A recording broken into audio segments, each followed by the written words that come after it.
Overreaction by the government side, because as far as I understood, what Rahulji wished to raise was a matter that is already in the public domain. He was basing himself on a published article in the Caravan magazine, which quotes a memoir by General Naravane that is still unpublished.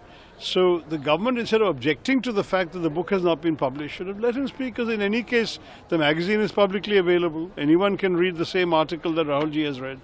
I have just read it myself, others are reading it now. It seems to me that the overreaction of the government has needlessly paralyzed the House this afternoon. And to my mind, frankly, it would have been healthy for Parliament to have allowed the discussion to proceed, which is what Parliament is for. Defense Minister is saying. But then he can reply, no? The best answer, if the facts are wrong, is to correct the facts, not to prevent the facts from being aired. You all know this. If you say something wrong about me, and my entire effort is to stop you from saying it, you will get more publicity, more attention. Whereas if I tell you, I'm sorry, you were wrong, here are the facts, and especially this is a house of the people, you have a way of clarifying everything before the nation, you take the nation into confidence. Isn't that the right way to proceed? The government is also totally insult of soldiers, insult of all our forces. I don't think that was his intention. He never got a chance to lay out his concerns. The article does not blame the forces or the soldiers at all.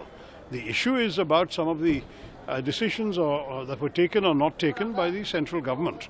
And that clearly is what Rahulji intended to raise. But you know, he's explaining himself. I don't need to explain him. He's talking to the media now, so we'll see what you all report.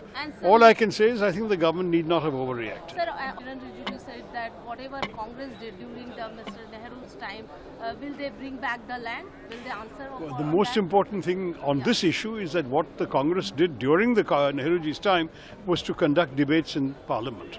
Every single day that the China War of 1962 was going on in November, there was a debate in Parliament where there was no whip. Even the government MPs were able to criticize the government and criticize Prime Minister Nehru.